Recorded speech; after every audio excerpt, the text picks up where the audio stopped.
Bismillahirrahmanirrahim. Assalamualaikum warahmatullahi wabarakatuh. Sebelumnya terima kasih kepada Bapak SMSM yang telah memberikan kesempatan kepada kami untuk berdiskusi dan mempresentasikan hasil diskusi kami mengenai bisnis plan tentang usaha fitness kami. Usaha fitness kami itu kami beri nama yaitu Fitlife.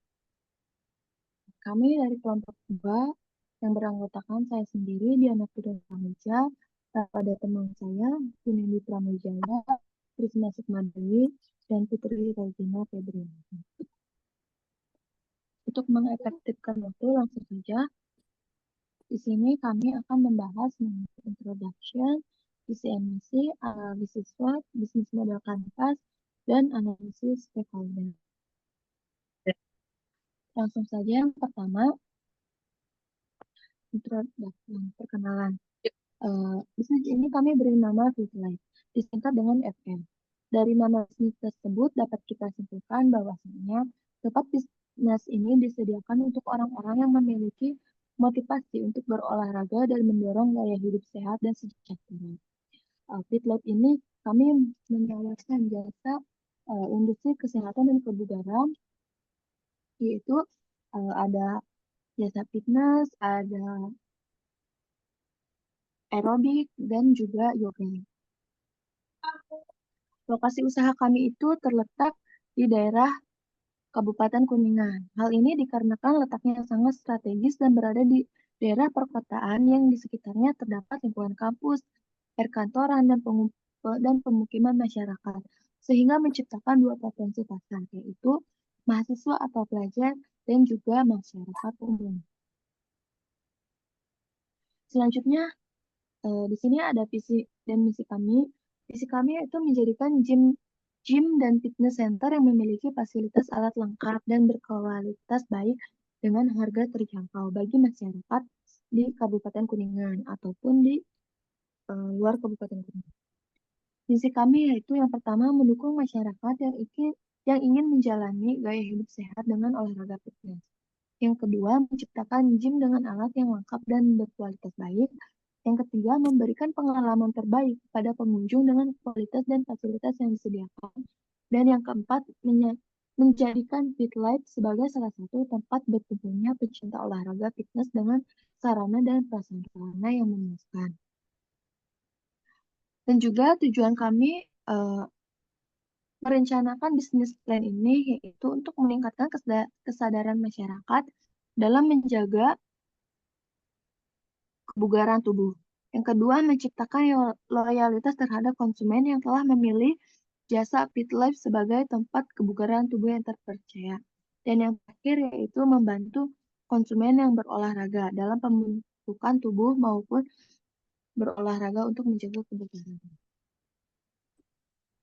Dan selanjutnya, kita akan membahas mengenai bisnis model kanvas yang akan disampaikan oleh Putri Regina. Kepadanya, saya persilakan.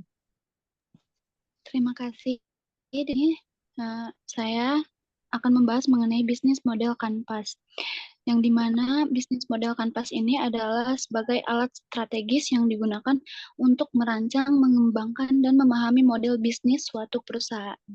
Bagi usaha kami, yaitu usaha fitness, BMC membantu merangkum elemen-elemen utama bisnis dalam satu tampilan yang struktur. Elemen yang pertama yaitu key partners atau mitra utama. Ada beberapa mitra yang bergabung dengan usaha kami, diantaranya yaitu pemasok peralatan kebugaran, instruktur freelance atau personal trainer, mitra komunitas lokal, pemasok suplemen dan nutrisi, dan platform teknologi. Elemen yang kedua yaitu key activities atau aktivitas utama pada usaha kami, yaitu penyedia layanan fitness, pengelolaan keanggotaan, pengembangan program kebugaran, pelatihan karyawan dan personal trainer, promosi dan pemasaran. Elemen selanjutnya yaitu key research atau sumber daya utama yang dimiliki oleh usaha PitLife ini, yaitu fasilitas fitness seperti gedung dan atau ruangan yang dilengkapi dengan peralatan kebugaran, ruang ganti, dan fasilitas pendukung lainnya.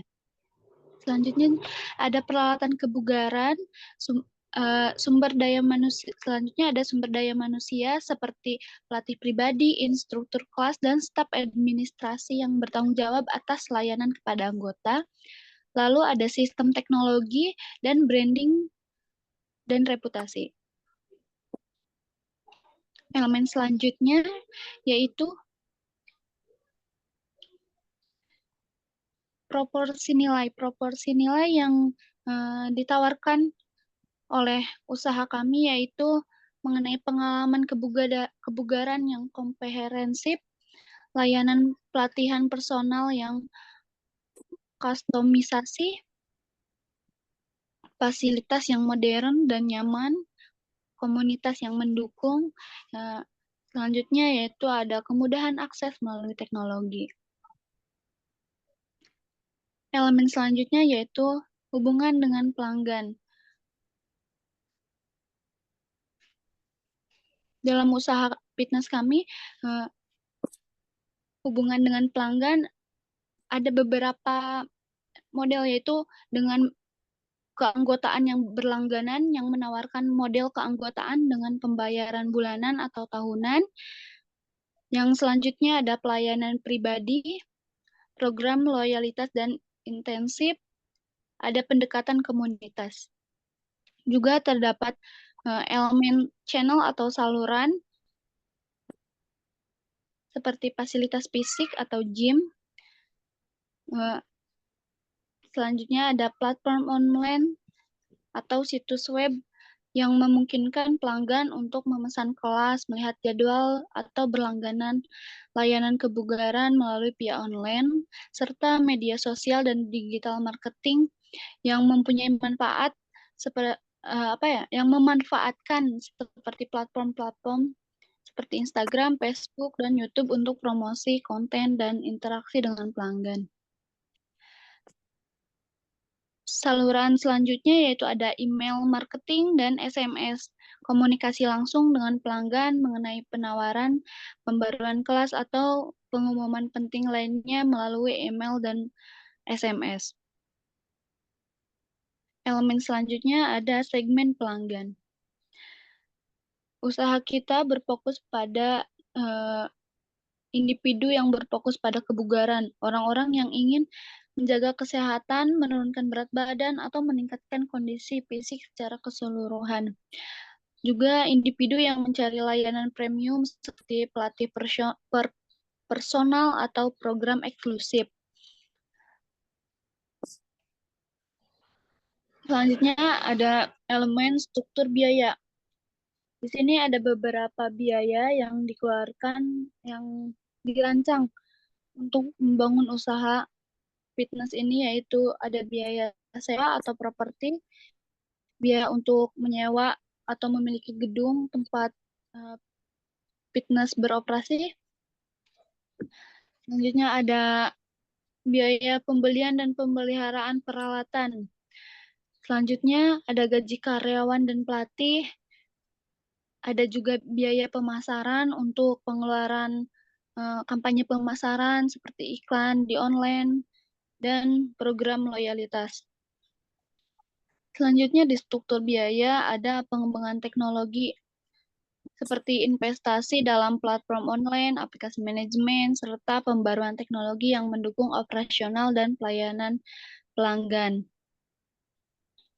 Elemen yang terakhir yaitu sumber pendapatan. Sumber pendapatan yang kami peroleh yaitu melalui keanggotaan bulanan atau tahunan, merupakan sumber pendapatan utama yang berasal dari biaya keanggotaan reguler yang dibayarkan oleh anggota. Dan yang kedua yaitu sumber pendapatan dari pelatihan personal, pendapatan dari layanan pelatihan pribadi yang dibayar per sesi atau paket tertentu.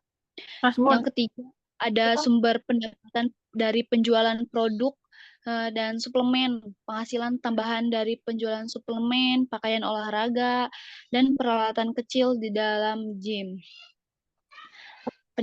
Sumber pendapatan yang keempat yaitu melalui kelas kebugaran spesial, di mana ada biaya tambahan untuk kelas kebugaran tertentu yang bersifat eksklusif spesial. Dan yang terakhir, sumber pendapatan kita yaitu dari layanan fitness online, pendapatan dari keanggotaan atau akses berbayar ke platform kebugaran digital dan kelas virtual di FitLife. Mungkin itu saja mengenai bisnis model Kanvas. Selanjutnya saya serahkan ke moderator. Terima kasih kepada Putri Rana. Selanjutnya ada analisis SWOT yang akan disampaikan oleh Junaidi Prawijaya. Padanya saya persilakan. Baik, terima kasih. Analisis SWOT yang diterapkan pada FitLife yaitu untuk mengetahui kekuatan, kelemahan, peluang, dan ancaman yang berada pada FitLife. Untuk kekuatan yang berada di dalam FitLife yaitu fasilitas yang modern. Kedua, memiliki instruktur yang berpengalaman. Yang ketiga, memiliki lokasi yang strategis di pusat kota Kuningan dan beragam program kebugaran lainnya. Yang kedua, kelemahan. Kelemahan yang ada di dalam FitLife yaitu biaya operasional dan perawatan yang cukup tinggi. Yang kedua, jumlah pengunjung yang bergantung kepada anggota tetap atau member. Yang ketiga, kurangnya brand awareness. Terus, peluang yang ada dalam FitLife yaitu meningkatnya masyarakat terhadap kesehatan. Yang kedua, maraknya konten tren tentang kegiatan fitness di sosial media seperti kegiatan para influencer seperti jogging, nge-gym seperti itu. Yang ketiga yaitu kolaborasi dengan perusahaan dan komunitas lainnya. Nah, untuk ancamannya sendiri yaitu banyaknya pengusaha yang membuka usaha fitness sehingga semakin memperketat persaingan di industri tersebut dan kondisi ekonomi yang mempengaruhi pengeluaran konsumen. Selanjutnya saya serahkan ke moderator.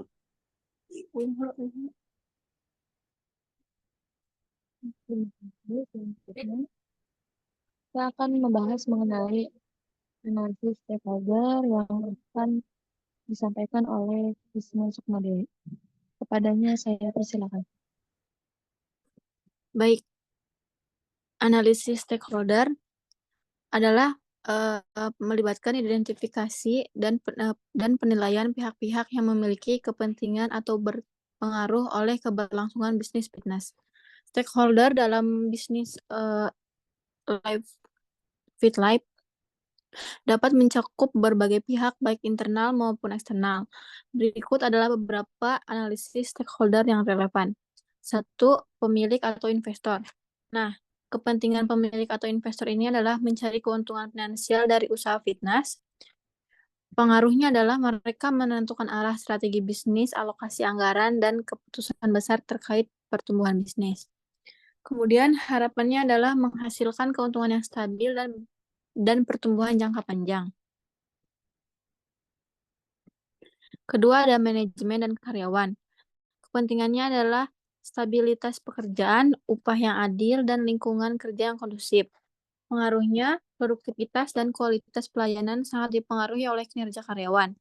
Harapannya, karyawan berharap mendapatkan kompensasi yang sesuai dan suasana kerja yang mendukung perkembangan karir. Ketiga, ada anggota atau pelanggan. Kepentingannya adalah layanan fitness yang berkualitas, jadwal yang fleksibel, fasilitas yang bersih, dan pengalaman yang positif. Pengaruhnya, kepuasan dan loyalitas pelanggan menentukan pendapatan dan reputasi usaha fitness.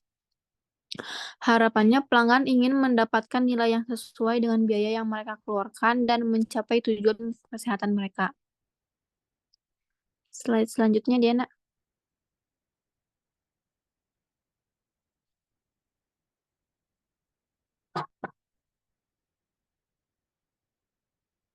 Keempat, ada komunitas lokal.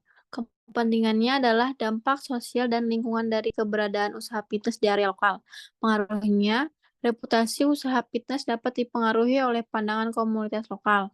Harapannya, komunitas berharap usaha fitness berkontribusi positif seperti menciptakan lapangan kerja atau mendukung kesehatan masyarakat. Yang kelima, ada pemasok atau vendor. Kepentingannya adalah kerjasama yang saling menguntungkan dalam hal penyediaan peralatan, suplemen, dan kebutuhan operasional lainnya. Pengaruhnya, berkelanjutan layanan fitness bergantung pada ketersediaan barang dan jasa pemasok. Harapannya, pemasok mengharapkan pembayaran yang tepat, waktu, dan hubungan jangka panjang. Yang keenam, ada regulator dan pemerintah. Kepentingannya adalah memastikan usaha fitness mematuhi peraturan kesehatan, keselamatan, dan pajak yang berlaku. Pengaruhnya, pelanggaran aturan bisa mengakibatkan denda dan penutupan usaha. Harapannya, pemerintah ingin usaha fitness beroperasi sesuai dengan hukum dan berkontribusi terhadap perekonomian lokal. Selanjutnya, ada konsultan dan pelatih pribadi atau freelancer. Kepentingannya adalah kesempatan untuk bekerja dengan pelanggan dalam menyediakan layanan pelatihan personal. Pengaruhnya, kualitas layanan pelatih dapat meningkatkan dan menurunkan reputasi usaha. Harapannya, pelatih mengharapkan peraturan yang adil dalam komisi dan upah dan akses ke fasilitas yang melayani klien. Yang ke-8 ada partner bisnis dan sponsor. Kepentingannya adalah mendapatkan exposure mereka dan nilai dari kerja sama bisnis. Pengaruhnya, kerjasama ini dapat membantu memperluas jangkauan pelanggan dan meningkatkan penjualan. Harapannya, mereka berharap kemitraan dan akan saling menguntungkan bagi mereka dari segi promosi maupun keuntungan finansial. Selebihnya saya kembalikan lagi kepada moderator. Ya, terima kasih kepada pemateri yang telah mempresentasikan hasil diskusi kelompok kami. Mungkin cukup sekian yang bisa kami sampaikan, kurang lebihnya mohon maaf. Saya tutup. Wassalamualaikum warahmatullahi wabarakatuh. Waalaikumsalam warahmatullahi wabarakatuh. Waalaikumsalam warahmatullahi wabarakatuh.